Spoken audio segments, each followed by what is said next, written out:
Hi, happy Tuesday. I am Meredith. I am here with our message for the 2nd of April, 2024. We're using Morgan Greer Tarot for our message today. I'm super excited about this deck because, as I've shared with you, it's not a deck that typically shuffles out easily for me. So look at all this. We have, 5 positions we cover in our daily reading, tuning into the energy atmosphere, and the cards are just loaded. I like to do one card or a total of 5 cards. Look at this though. Morgan Greer's become the Ace of Cups for me right now. It's just pouring out the cards. So we've got the Sun in Aries. The Moon is in Capricorn. We have Pluto in Aquarius, and Mercury is retrograde. It went retrograde around 6 p.m. last evening. Let's tune into the message for today. What's on offer to us? It looks like we're getting busy here. Our first card is the Fool. Nice. Taking a leap of faith.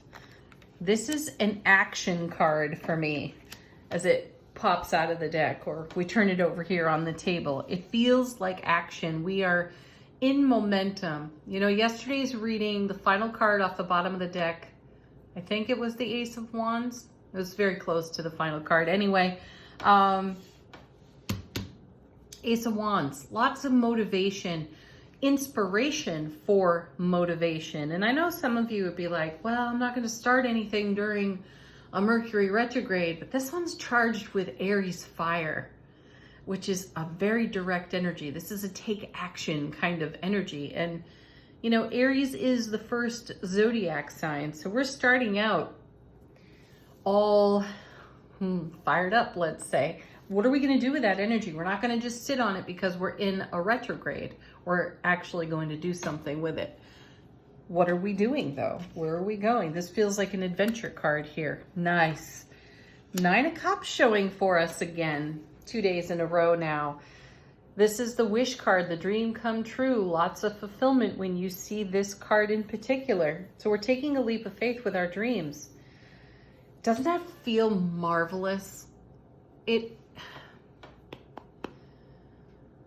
just, as I tune into this, it feels like the energy atmosphere is ripe for receiving what we have to offer. And together, us with the divine, we are going to make more of whatever this vision is here for ourselves. However this is unfolding for ourselves, more will be made of it that will continue to bless us in the oncoming. I think that's fantastic. Next set, 3 cards. Super generous, Morgan Greer. We've got the Knight of Pentacles. Well, we're going somewhere slow instead of nowhere fast. And I find that favorable too, because with the Fool's energy and the 9 of Cups, these two together could lend themselves to an impetuous set of circumstances, or we could find ourselves in situations that feel tempting and impetuous, but we're super grounded here. You know how when you witness your own manifestation come to life on your foundation, do you recall we had 3 4s right in a row in yesterday's reading? There can be, in our excited anticipation of what is in the now, we could come a little ungrounded. And then we have this amazing Knight. This is the one with the eye for detail. Most people complain when they see this Knight because he's the slowest mover of the bunch. And that may be true. He's also quite calculated because he's discerning. He's been able to size up the environment and recognize what's most important to pay attention to. And there isn't going to be any impetuous energy coming out of this Fool combined with the 9 of Cups. And that's not a bad thing. It's actually a great thing because there's all kinds of room for happiness, joy, celebration, all these cups, Ace of Cups to the power of 9 on overflow. There's a lot to be celebrated, and it's going to happen in a way where we're able to savor it. It's not going to be a flash in the pan, swift, quick, anything. It's here to stay, and here to stay for a bit. So celebrate the heck out of it. Combined with the Knight of Pentacles, we have, look at that, the Sun. Happiest card in tarot. Does it get much better than this? It really doesn't. Everything under the sun is prospering and growing, being abundant.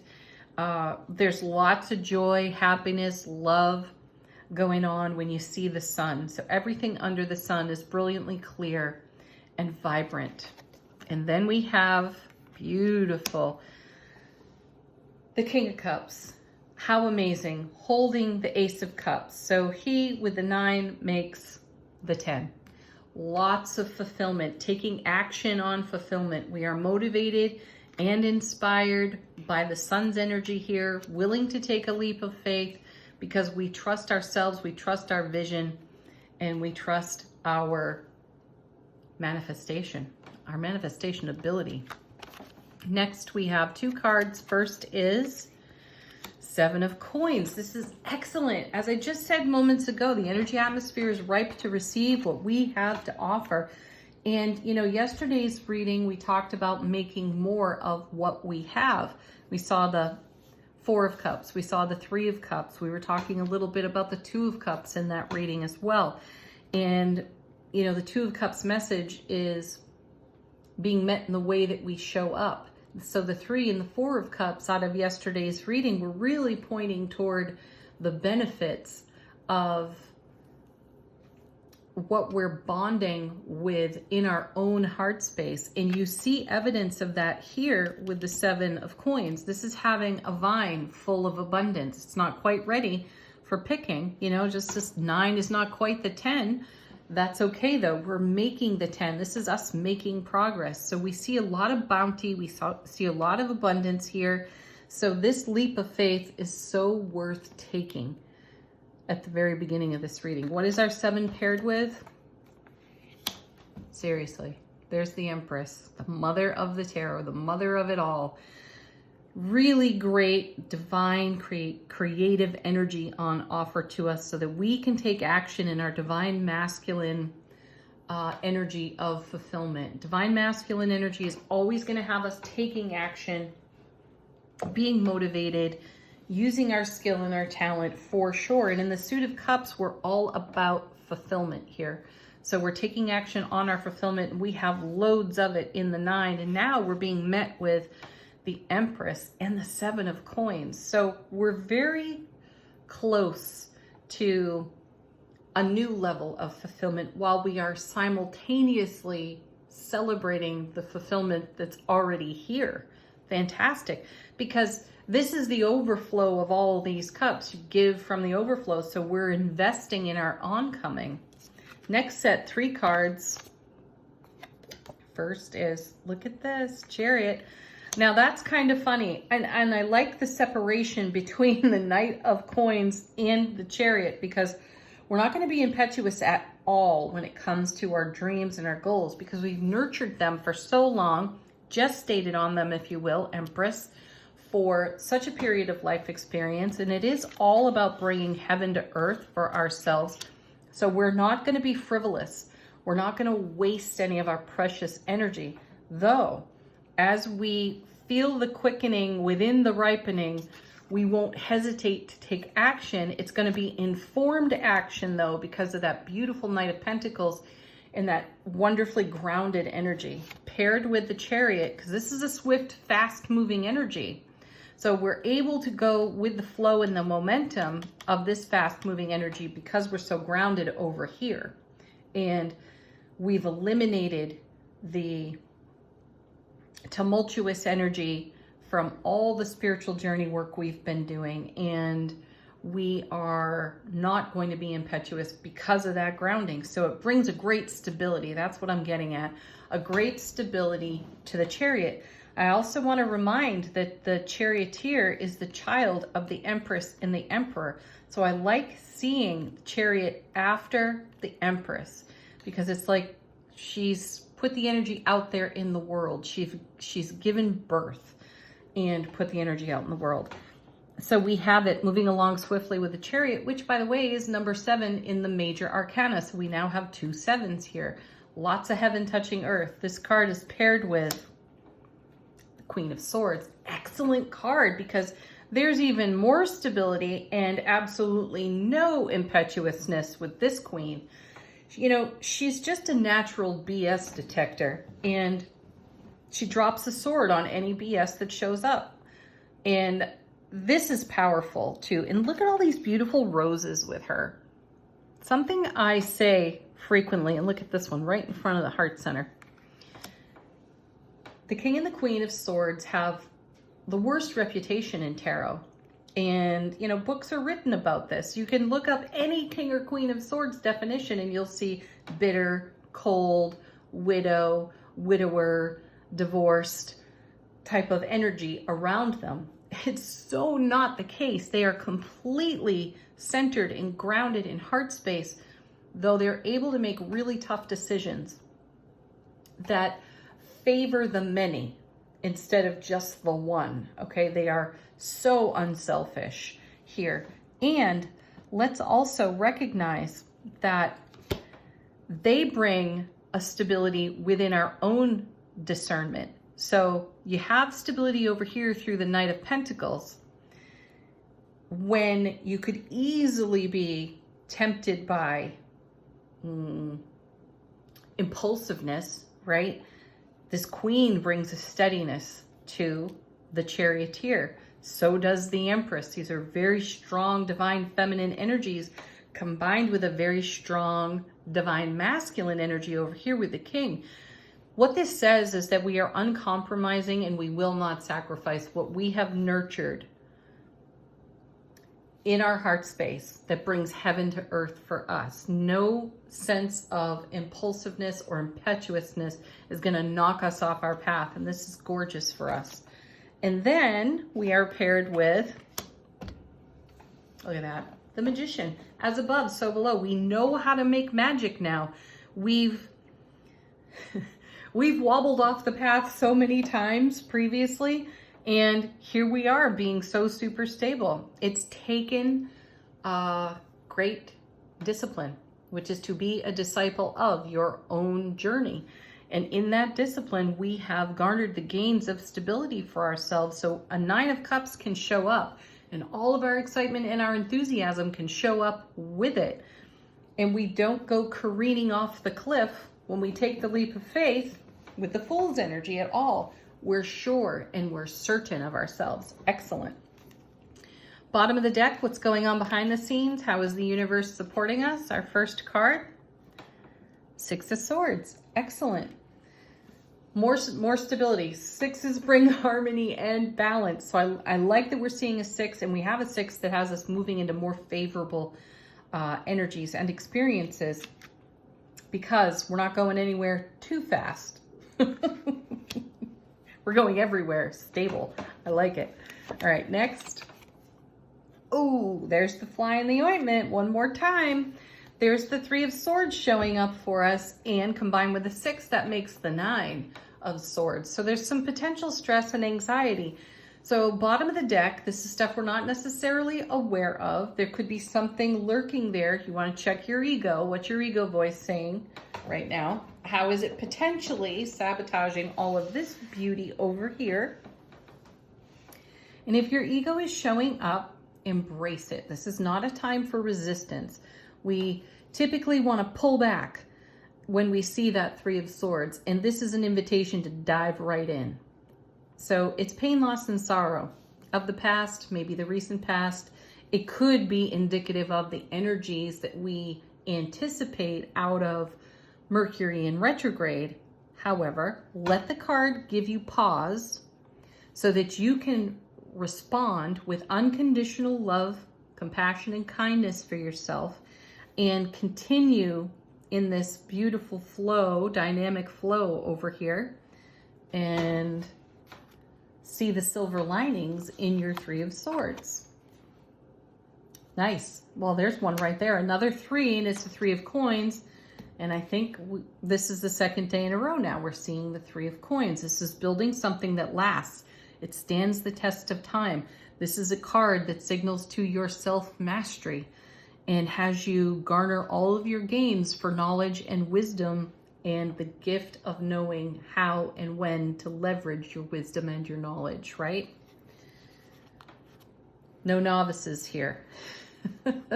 Experts, as a matter of fact. That's what we are. Wow. And then we have another, look at this, 3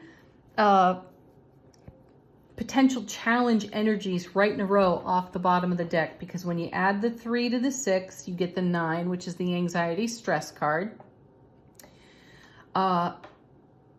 You've got the 3 of Swords all by itself, and now you have the 5 of Coins, and that's exactly what we want to focus on for a moment. This is an energy of change, and it's recognizing conflict, and we could easily have some conflict when we brush up against the energy of our 3 of Swords.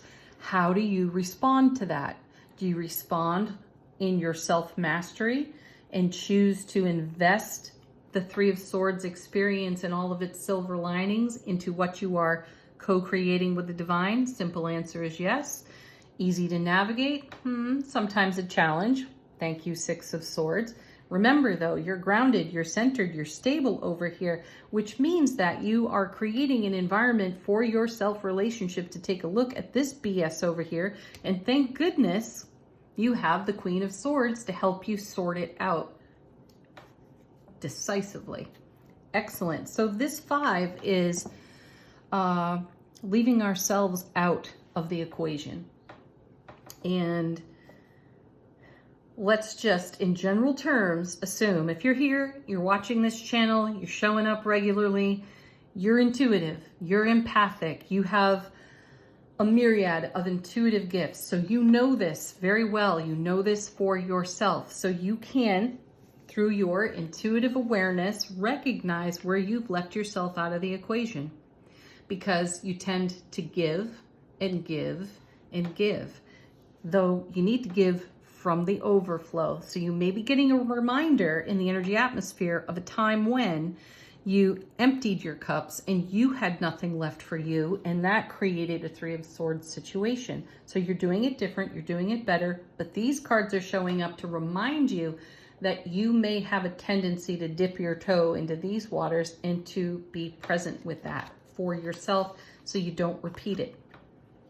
Next, look at that. Oh, beautiful. There's the 10 of Cups, and we'll stop right there, because like the sun in a reading, this is extremely happy, blissful, loving, amazing energy. This is fulfillment right here. And we know it's a messy business to fulfill all of our dreams and goals. That doesn't stop us though, so congratulations. All right, angel answers. Put your questions, queries, requests for confirmation to this deck while I shuffle. Let the cards answer for you. Our first card. Yes, listen to your intuition. That's what this queen over here would tell you. Listen to your intuition. It knows the truth. It has the answers.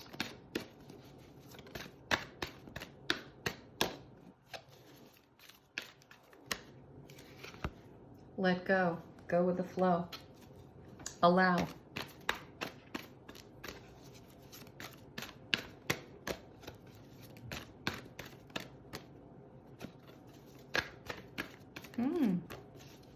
They're not talking like they usually do. They're usually falling out of the deck. You're ready. You are absolutely ready for this. Some of you are saying, no kidding, I'm way overdue for this. But again, congratulate yourself for getting here now. One more. Trust. One of my absolute favorites in this deck. Trust yourself. Trust your intuition. Trust that you're ready, and trust that letting go is a blessing and a gift for you. All right, final word on the reading today from the Soul Power deck created by one of my dearest friends, Janet. Link in the description if you're interested in these cards. for your own collection. How is our soulful presence informing our waking consciousness? Woo! I like that. And they get all jiggy. Heart opening. Yeah. It takes a nice wide open heart to create all of this bounty over here and to keep your energy focused on what you've been nurturing in your heart space, and then letting go enough to allow the universe to fulfill it. How beautiful is that? What a great message of encouragement. Have a beautiful Tuesday. Peace, love, joy. Namaste.